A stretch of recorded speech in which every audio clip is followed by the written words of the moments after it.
అయ్యప్ప స్వామి భక్తులు ముఖ్యంగా తెలుసుకోవాల్సిన ప్రధానమైన అంశం ఏంటంటే, అయ్యప్ప అవతరణ యొక్క ముఖ్య ఉద్దేశం ప్రతి ఒక్కరిలో జ్ఞానాన్ని పెంపొందించాలి. వాళ్ళ యొక్క అజ్ఞానాన్ని రూపుమాపి జ్ఞానాన్ని పెంపొందించి తద్వారా ఉత్తమమైన జీవనం గడపాలనే గొప్ప లక్ష్యంతోని అయ్యప్ప స్వామి అవతరణ జరిగింది.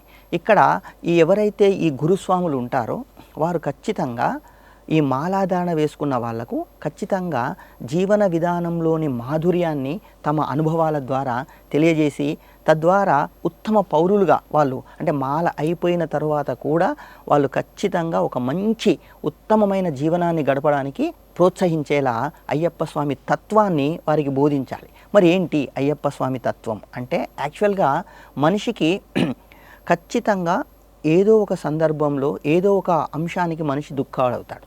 అందుకే మానవుని యొక్క దుఃఖాలను మనం 3 రకాలుగా మనం వర్ణించవచ్చు. ఉదాహరణకు ఒకటి ఆధ్యాత్మిక దుఃఖం.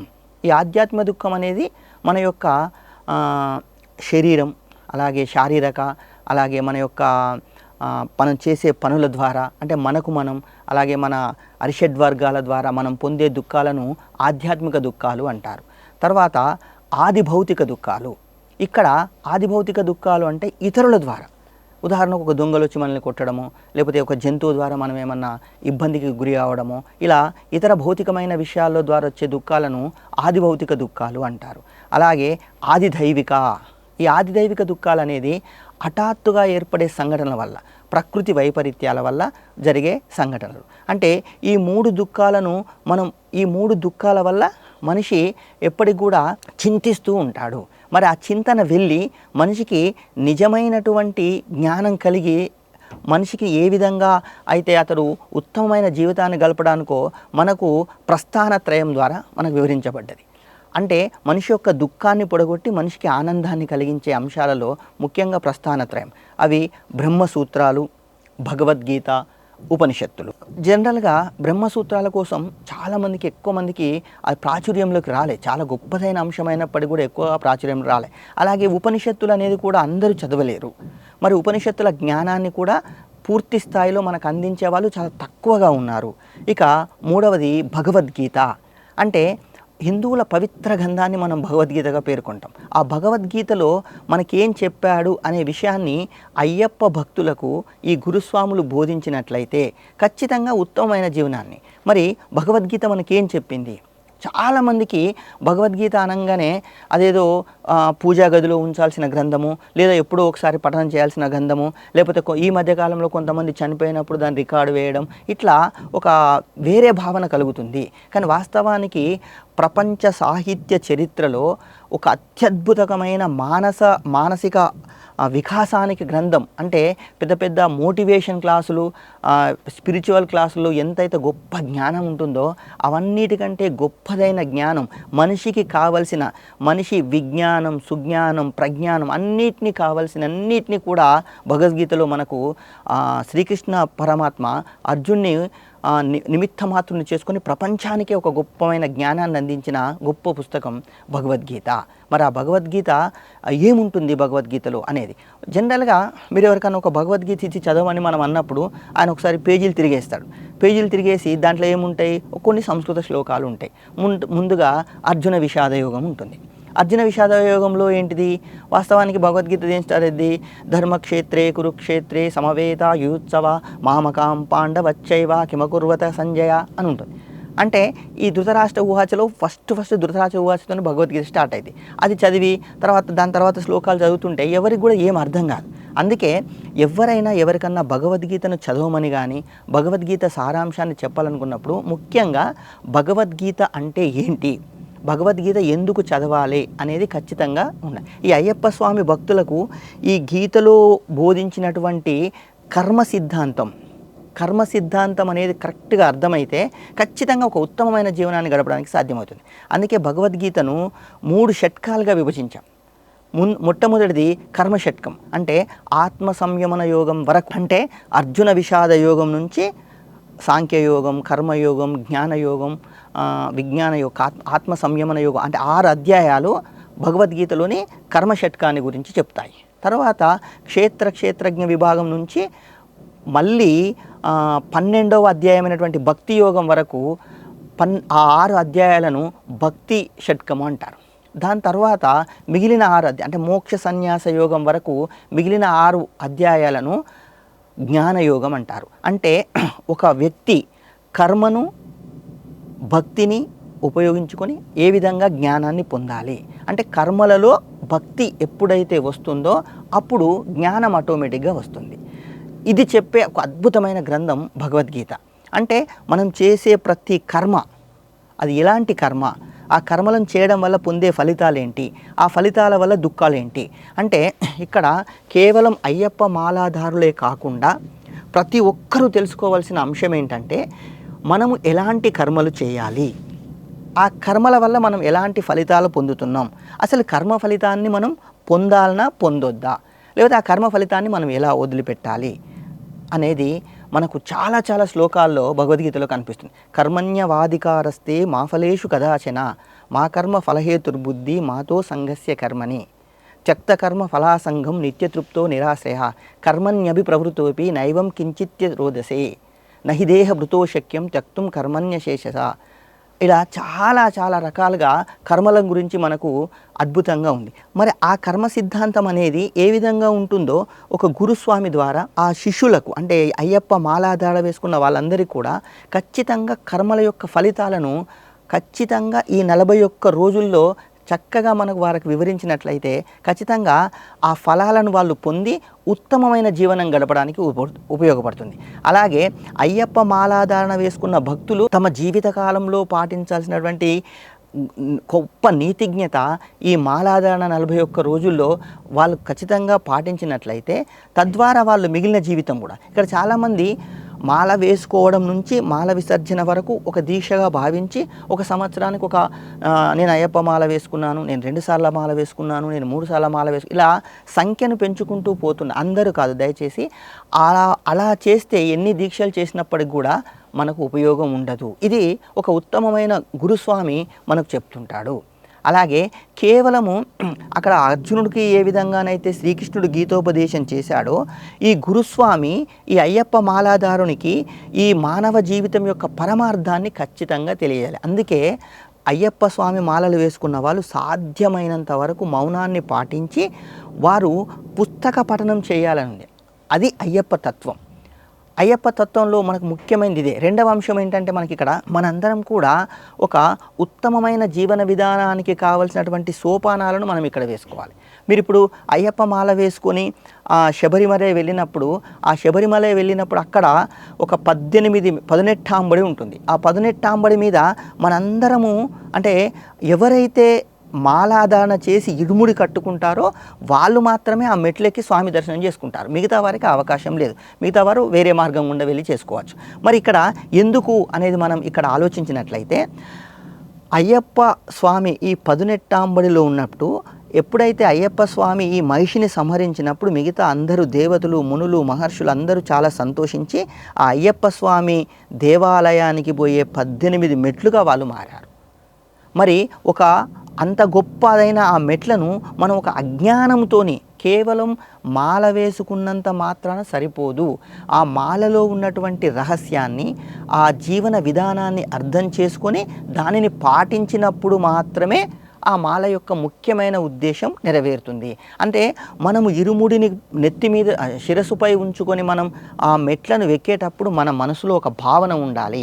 ఖచ్చితంగా నేను ఒక ఉత్తమమైన జీవనాన్ని గడుపుతాను, నేను ప్రతి అయ్యప్ప తత్వాన్ని మొత్తం అర్థం చేసుకొని అలాంటి జీవనాన్ని గడుపుతున్నాను అనే ఒక గొప్ప ఆధ్యాత్మిక భావన కలిగినప్పుడే మనం ఆ మెట్లు ఎక్కడానికి అర్హత ఉంటుంది. ఆ మెట్లు ఎక్కడ కేవలం ఇరుముడి వేసుకొని మాల వేసుకొని ఇరుముడి శిరస్సుపై ఉంచి మనం ఆ మెట్లను ఎక్కి దర్శనం చేసుకుంటా మాత్రాన మనకు పూర్తి స్థాయిలో మనం జ్ఞానాన్ని పొందినట్లు కాదు. ఎప్పుడైతే ఆచరణ సిద్ధమైనటువంటి జ్ఞానాన్ని మనం పొందుతామో తద్వారా మనం ఆ అయ్యప్ప స్వామికి మనం తీసుకుపోయినటువంటి నెయ్యిని సమర్పించిన తర్వాత అక్కడి నుంచి ఒక స్థిరమైన మనస్సు ద్వారా మనం ఖచ్చితంగా ఒక కొత్త జీవితంలోకి అంటే మాలాధారణ అయిపోయిన తర్వాత కూడా ఒక కొత్త ఉత్తమమైన జీవనానికి కావలసినటువంటి జీవన విధానాన్ని మనం మనసులో సంకల్పించుకోవాలి. ఇక్కడ సంకల్పానికి చాలా గొప్ప పవర్ ఉంటుంది. ఏ మనిషి అయినా తాను నిజంగా మారాలనుకుంటే, లేదా ఒక విద్య నేర్చుకోవాలనుకుంటే, ఒక మంచి పని చేయాలనుకుంటే ఖచ్చితంగా ఆ సంకల్ప బలమే మనిషికి ప్రోత్సహిస్తుంది. ఆ సంకల్పం ఎలా ఉండాలంటే, మనం మామూలు పనులు చేసేటప్పటికీను ఒక కార్యాన్ని చేయడానికి చేసే పనులలో ఎక్కడ తేడా ఉంటుంది అనేది మనం పురుష సూక్తంలోని ఈ 2 శ్లోకాల ద్వారా మనం తెలుసుకోవచ్చు. తచ్చం యోరా వృణీమయే ఘాతుం యజ్ఞాయ ఘాతుం యజ్ఞపతయే దైవీ స్వస్తిరభ్యునాం స్వస్తిర్మానుషేభ్యం ఊర్ధ్వం జిఘాతు భేషజం శంనో అస్తు ద్విపదే శం చతుష్పదే. పురుష సూక్తంలో ఈ 2 శ్లోకాలను కొంతమంది పురుష సూక్తం ముందుగాను, కొంతమంది పురుష సూత్రం అయిపోయిన తర్వాత చదువుతుంటారు. మరి దీని ముఖ్యమైన ఉద్దేశం ఏంటంటే, మానవ జీవిత పరిణామ క్రమమంతా కూడా ఈ 2 శ్లోకాల ద్వారా అద్భుతంగా మనసుంటాయి. తచ్చం యోరా వృణీమయే ఘాతుం యజ్ఞాయ అంటే మన జీవితమనే ఒక యజ్ఞం. అంటే జనరల్గా చాలామంది పూజలు, పురస్కారాలు, తర్వాత నోములు, వ్రతాలు ఇవన్నీ ఆచరించేటప్పుడు కొంచెం అటు ఇటుగా వాళ్ళ భక్తి కానీ వాళ్ళ యొక్క శ్రద్ధ కానీ అటు ఇటుగా జరిగే అవకాశం ఉంది. కానీ యజ్ఞం చేసేటప్పుడు ప్రతి ఒక్కరు కూడా ఒక నియమనిష్టమైన జీవన విధానాన్ని అవలంబిస్తారు. ఆ కర్మలను అంటే ఆ యజ్ఞానికి కావాల్సిన కర్మలను ఎంతో భక్తి, శ్రద్ధ, భయంతో కూడుకున్నట్టు చేస్తారు. అట్లనే సేమ్ ఈ మానవ జీవితం అనేది కూడా ఒక గొప్ప యజ్ఞం. అంటే మనకు షోడశ సంస్కారాలు ఉంటాయి. ఈ షోడశ సంస్కారాల ద్వారా మనిషి ఏ విధంగా జీవన్ముక్తుడు కావాల్సో మనకు ఒక అత్యద్భుతమైన జీవన విధానాన్ని మన ఋషులు ఎంతో తపనిష్టతోనే వాళ్ళు కనుక్కున్నారు. ఒక ఉత్తమమైన జీవన విధానాన్ని వాళ్ళు మనకు పాటించి చూపించి ఉన్నారు గతంలో. అంటే వాస్తవానికి ఏంటిది, వాళ్లకు ఆ తపశ్శక్తిలో లభించినటువంటి ఆ దేవుని వాక్యాలుగా ఉన్నటువంటి జ్ఞానము శృతుల రూపంలో వచ్చింది. దానికి అందుకే వేదాన్ని శృతులు అంటారు. అంటే ఆ వేద జ్ఞానం అంతా కూడా ఆ ఋషులు మనకు అందించారు. ఆ వేదాల్లో ఉన్నటువంటి గొప్ప సారాంశాన్ని, ఆ జ్ఞానాన్ని మనకు ఈ గురువుల ద్వారా మనం తెలుసుకోవాలి. మరి ఇక్కడ ఈ పురుష సూక్తంలోని ఈ శ్లోకంలో యజ్ఞం ఏ విధంగా చేస్తున్నామో మానవ జీవితం అనే యజ్ఞాన్ని కూడా ఆ విధంగా చేయాలి. తద్వారా మనం అద్భుతమైన ఫలితాలను పొందొచ్చు. అట్లాగే మన శంనో అస్తు ద్విపదే శం చతుష్పదే అన్నారు. అంటే మనతో పాటు నివసించే ఈ 2 కాళ్ళ జంతువులు అంటే ఒక రకంగా మానవులు, తర్వాత 4 కాళ్ళ జీవులు, మిగతా జీవులందరూ కూడా అందరికీ క్షేమం కలగాలి. తచ్చం యోరా వృణీమయే ఘాతుం యజ్ఞాయ ఘాతుం యజ్ఞపతయే దైవీ స్వస్తిరభ్యునం. ఆ దేవుని యొక్క అన్ని రకాలైనటువంటి కృపా కటాక్షాలు అందరికీ లభించాలి. అలాగే ఈ భూమి నుంచి ఏవైతే ఈ మొక్కలు, ఈ చెట్లు ఏ విధంగా ఊర్ధ్వముఖంగా పెరిగి మనకు అద్భుతమైనటువంటి వనమూలికలు, ఆహారము, మనకి ఆహార వస్తువులు ఏ విధంగా మనకు అర్జిస్తాయో అవన్నీ కూడా సమృద్ధిగా ఉండాలి. అంటే ఒక గొప్పదైన భావన ఈ 2 శ్లోకాల్లో మనకు పురుష సూక్తంలో కనిపిస్తుంది. అలాగే అయ్యప్ప స్వామి మాల వేసుకున్న ప్రతి ఒక్క మాలాధారి దీక్షితులు కూడా ఈ భావాన్ని మనం మనసులో ఉంచుకోవాలి.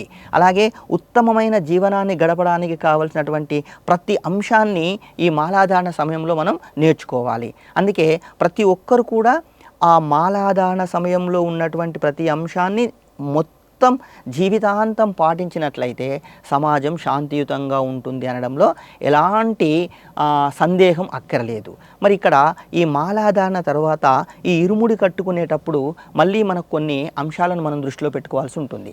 అయితే ఇరుముడి అంటే 2 ముడులు, అంటే మనం పూజా ద్రవ్యాలు సంబంధించిన అన్నీ ఒక భాగంలో, ముందు భాగంలో, అలాగే ఆహార పదార్థాలకు సంబంధించిన అన్నీ ఒక భాగంలో అంటే వెనుక భాగంలో పెట్టుకొని ఇరుముడి వేసుకొని ఆ గురుస్వామి ఎవరైతే ఆ గురుస్వామి మనకు మాలాధారణ చేసిన గురువు కానీ ఇతర గురుస్వాముల ద్వారా కానీ మనం ఆ శిరస్సున ఆ ఇరుముడిని పెట్టుకొని మనం ఎక్కడికైతే మనం శబరిమలకి వెళ్ళి మళ్ళీ ఆ ఇరుముడిని అక్కడ స్వామివారికి మనం తీసుకున్నటువంటి ముద్ర టెంకాయలో ఉన్నటువంటి నెయ్యిని స్వామి అభిషేకానికి చేసినప్పటి వరకు చేసే ప్రతి పని కూడా ఒక నియమబద్ధమైన పనిగా, ఒక అత్యద్భుతమైన జీవన విధానంగా మనం భావించవచ్చు. అంటే ఈ సందర్భంలో మనం చేసే ఆ పాదయాత్రలో ప్రతి ఒక్కరి యొక్క అనుభవాలను, ప్రతి ఒక్కరి యొక్క జీవిత ఆధ్యాత్మిక విషయాలను ఈ గురు రూపంగా మనం తెలుసుకుంటూ, అలాగే తోటి స్వాములలో ఉన్నటువంటి తోటి స్వాములతో కలిసి మనం జీవించినటువంటి ఈ 41 రోజుల మండల కాలంలో మనకు వచ్చినటువంటి అనుభవాలను, అలాగే వాళ్ళ నుండి తెలుసుకున్న విజ్ఞానాన్ని మనం ఖచ్చితంగా నిజ జీవితంలో ఉపయోగించుకోవాలి. అప్పుడే ఆ మాలాధారణకు పూర్తి లక్ష్యం సాధించినట్లు. ఈ విషయాలన్నీ కూడా మనం ఎప్పుడైతే మనం నిజంగా తెలుసుకొని ఆచరిస్తామో అప్పుడు నిజమైన మాలాధారణకు ఒక అర్థం మనకు ఉంటుంది. అక్కడ ఒక పవిత్రమైన పంబా నదిలో మనం స్నానం చేస్తాం. ఇక్కడ మనం ఫస్ట్ చెప్పుకున్నటువంటి స్థాన రకాలలో నదీ స్థానం కూడా ఒకటి. ఆ నదీ స్థానంలో మనం అయ్యప్ప స్వాములు అయ్యప్ప స్వాములే కాకుండా వివిధ సందర్భాల్లో ప్రతి ఒక్కరు కూడా నదుల స్నానం చేసే అవకాశం ఉంటుంది. ఈ నదుల స్నానం చేసేటప్పుడు ఏ విధంగా చేయాలి? మన భారతీయ ఆధ్యాత్మికత అంతా కూడా ప్రతి దాన్ని కూడా చాలా అత్యద్భుతంగా వివరించింది. నదీ స్నానం చేసేటప్పుడు ఆ నదిలోకి వెళ్ళి మన ఇష్టదైవాన్ని స్మరించుకుంటూ మన మృక్కును మన చెవును ఈ రెండింటిని కూడా మూసుకొని మన శరీరం మొత్తం కూడా ఆ నీటిలో మునిగేటట్టు మనం స్నానం ఆచరించాలి. నదీ స్నానం వల్ల ఫలితాలు ఏంటి? ఇక్కడ ఈ అంశాన్ని మనం గమనించినట్లయితే నదులు అనేది ఒక ప్రాంతం నుంచి మరొక ప్రాంతానికి ప్రవహించుకుంటూ పోతాయి. ఆ ప్రవహించుకుంటూ పోయే సందర్భంలో అనేక రకాలైనటువంటి మృత్తికలు నేల సారాన్ని అలాగే మొక్కల యొక్క ఔషధ గుణాలను ఆ నదిలో నిబిడీకృతం ఉంటాయి. కాబట్టి అటువంటి నదులలో మనం స్నానం చేసినట్లయితే మనకు శారీరక దారుఢ్యంతో పాటు మానసిక దారుఢ్యంతో పాటు ఒక గొప్పదైన ఆధ్యాత్మిక భావన కలుగుతుంది. అది నది స్నానం యొక్క ముఖ్య ఉద్దేశం. అందుకే పంబా నదికి ఒక గొప్ప విశిష్టత ఉన్నది. అలాగే ఈ మధ్య కాలంలో స్వాములందరూ అక్కడ విషయం ఏంటంటే ఒకప్పుడు స్నానం చేయడము అంటే ముఖ్యంగా అటు చెరువులలో కానీ కాలువలలో కానీ నదులలో కానీ సముద్రాలలో కానీ మనం స్నానం చేయడానికి అవకాశం ఉంటాయి. ఇవన్నీ కూడా మనకు ఉత్తమ స్నానాలుగా పేర్కొంటారు. కానీ మనం ఇదివరకు పరిస్థితులకు ప్రస్తుతం ఉన్న కాలమాన పరిస్థితులకు చూసుకున్నట్లయితే చాలా వరకు నదులన్నీ కూడా కలుషితమైపోతుంటాయి. మరి అటువంటి కలుషితం అంటే కొన్ని సందర్భాల్లో మనమే కాదు ప్రభుత్వాలు కూడా ఏం చేయలేని పరిస్థితి మనకు ఏర్పడుతుంది. మరి అటువంటి నదులను మనం ఇంకా కలుషితం చేయొద్దు. అది మనం ఒకటి కంపల్సరీగా గమనించాల్సిన విషయం. అందుకే మాలాధారణ చేసుకున్న భక్తులు తమ మాలలు కానీ లేకపోతే కొన్ని రకాల బట్టల్ని కానీ ప్లాస్టిక్ కవర్లను కానీ ఇవన్నీ కూడా నదులలో వేస్తుంటారు. ముఖ్యంగా పంబా నదిలో కూడా ఒకప్పుడు పోలిస్తే ఇప్పుడు కొంచెం కేరళ ప్రభుత్వం కూడా మంచి మంచి చర్యలు తీసుకొని నదీ ప్రక్షాళన చేస్తున్నది. కాబట్టి ఈ మాలాధారణకు వెళ్ళినప్పుడు సాధ్యమైనంత వరకు మనం అందులో ఖచ్చితంగా నియమాలు పాటించాలి. రెండవ అంశం ఏంటంటే అయ్యప్ప స్వామి దీక్ష తీసుకొని నది స్నానం చేసేటప్పుడు ఎట్టి పరిస్థితుల్లో కూడా ఈత కొట్టరాదు. కేవలము ముక్కు చెవులు మూసుకొని 3 సందర్భాల్లో మన పూర్తి శరీరము ఆ నదిలో మునిగేటట్టు మనం స్నానం చేయాలి.